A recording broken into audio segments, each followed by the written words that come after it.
बहुत समय पहले की बात है। एक गांव था किशनपुर। उस गांव में रमोला नाम की एक औरत रहती थी। वह बहुत ही दयालु, मिलनसार औरत थी। हमेशा दूसरों के सुख दुख में शामिल होती थी। सारे गांव वाले उसकी बहुत इज्जत किया करते थे। गांव के बच्चे प्यार से उन्हें रमोला ताई बुलाते थे। वे बच्चों से बहुत प्यार करती थीं, क्योंकि उनका कोई अपना बच्चा नहीं था। उसके पति बढ़ई का काम करते थे। उसी से उन दोनों का गुजारा होता था। गांव की महिलाएं अपने बच्चों को रमोला ताई के पास छोड़कर निश्चिंत होकर अपने खेतों पर काम करने चली जाती थीं। रमोला ताई बच्चों को नहलाती, धुलाती, पढ़ाती, लिखाती और कभी-कभी गांव के बगीचे में घुमाने भी ले जाती थीं। बच्चे ताई से बड़े ही खुश रहते थे। एक बार की बात है, एक बार गांव में बारिश नहीं हुई। खेत खलिहान, पेड़ पौधे सब सूखने लगे। गांव में अकाल पड़ गया। लोगों के भूखों मरने की नौबत आ गई। हर तरफ हाहाकार मचा हुआ था। रमोला ताई बहुत दुखी हुई। उन्हें समझ नहीं आ रहा था मैं इन गांव वालों की तकलीफों को कैसे दूर करूं। इधर बच्चे भी रमोला ताई से दूर नहीं जाना चाहते थे, पर फिर भी मजबूरी में जाना पड़ रहा था। गांव वाले रमोला ताई को भी साथ चलने के लिए कहा, पर रमोला ताई ने कहा, इस गांव को छोड़कर कहीं नहीं जाऊंगी, चाहे जो हो जाए। लोगों ने उन्हें बहुत समझाया, पर रमोला ताई ने अपना फैसला नहीं बदला। हारकर बहुत से गांव वाले गांव छोड़कर चले गए।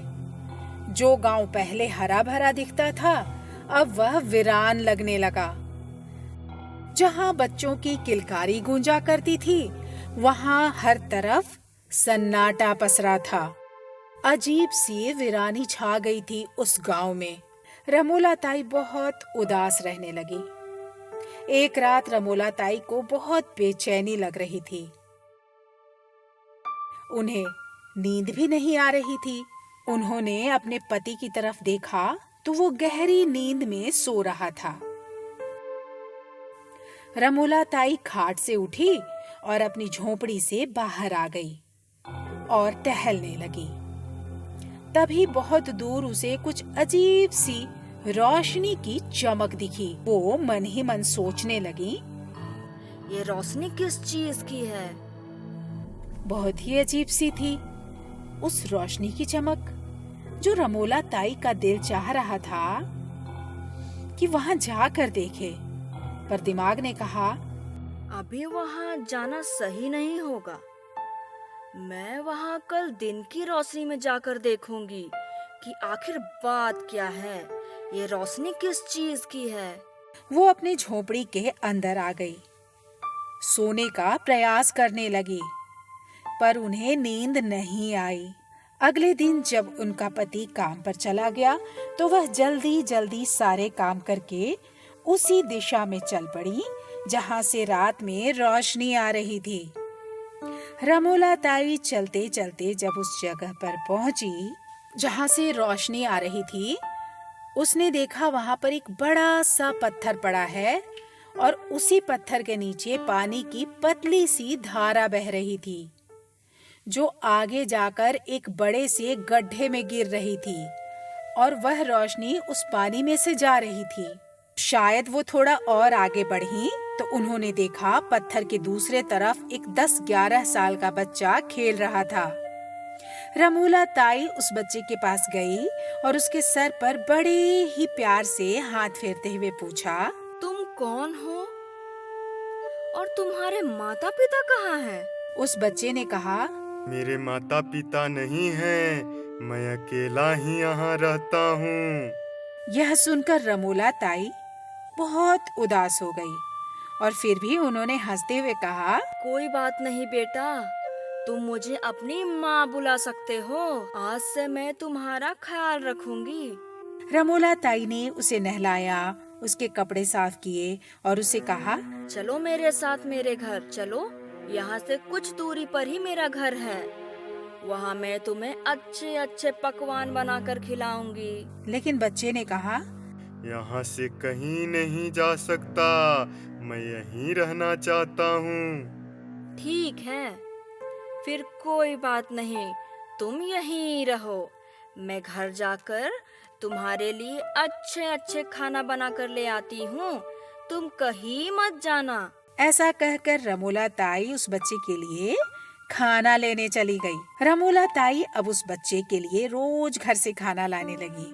उसे खिलाती, पिलाती, नहलाती, धुलाती, उसका बहुत अच्छे से ख्याल रखती। वो बच्चा भी रमोला को अब माँ कहकर बुलाने लगा। गड्ढे में अब पानी काफी इकट्ठा हो गया था। रमोला ताई की नजर एक दिन उस गड्ढे के पानी पर पड़ी तो उनके दिमाग में ख्याल आया, क्यों ना इस पानी का उपयोग मैं उस खेत में करूं ताकि फसल अच्छी हो। यह विचार मन में आते ही रमोला ताई वहाँ के आसपास की जमीन पर निकाई गुड़ाई करने लगी। इस काम में वह बच्चा भी उनकी मदद करता। रमोला ताई ने कुछ सब्जियों के बीज लाकर जहाँ निकाई गुड़ाई की थी वहाँ डाल दी। रोज गड्ढे से पानी निकालकर पानी पटाती। जल्दी ही पौधे निकल आए, काफी अच्छी मात्रा में। रमोला ताई ने सब्जियां तोड़ी और गांव में ला कर दिया। गांव वाले आश्चर्यचकित थे कि ऐसे विषम अकाल में भी रमोला ताई ने इतनी अच्छी सब्जियों की खेती कैसे की। इधर रमोला ताई के दिमाग में एक और ख्याल आया, क्यों ना गड्ढे के पानी को गांव तक एक पतली सी धार की मदद से ले जाया जाए। तब वो उस काम में जुट गईं और कुछ ही दिनों में रमोला ताई की लगातार मेहनत से उस गड्ढे के पानी की छोटी सी नदी खोदकर गांव तक ले आईं और गांव के किसान उस पानी से खेती करने लगे।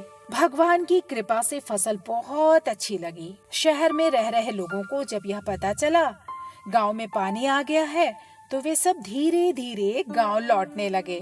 एक दिन रमोला ताई की तबीयत कुछ ठीक नहीं थी, इसलिए वह घर ना जा सकी और उस लड़के के पास रुक गई। आधी रात को कुछ आवाजें सुनकर जब उसकी आंखें खुली तो उसने देखा उसके पास एक जिन बैठा है और उसके पांव दबा रहा है। यह देखकर वह डर गई। तब उस जिन ने कहा, डरो मत माँ, मैं आपका बेटा हूँ। मेरी कुछ गलतियों की वजह से मुझे इस तरह अकेला रहना पड़ रहा है, पर अब मैं चाहता हूँ कि मैं हमेशा यहीं आपके साथ रहूं। तब रमोला ताई का डर कुछ कम हुआ। जिन ने उन्हें बताया, आपका बेटा बनकर आपकी सेवा करूं। जिन ने बताया, ये जादुई पानी है और ये कभी सूखेगा नहीं और इसकी मदद से फसल भी अच्छी उगेगी। रमोला ताई की आंखों में आंसू आ गए। उसे एक बेटा मिल गया था। उसने प्यार से जिन्न के माथे पर हाथ फेरा और उसे अपने गले से लगा लिया। वो जादुई पानी जहाँ तक गई वो जिन्न की जमीन के नाम से जाने लगी। उस गांव की गई हुई खुशियाँ और रौनक भी लौट आई थी और फिर से वह गांव हरा भरा हो गया और फिर से वहाँ के लोग खुशी खुशी रहने लगे।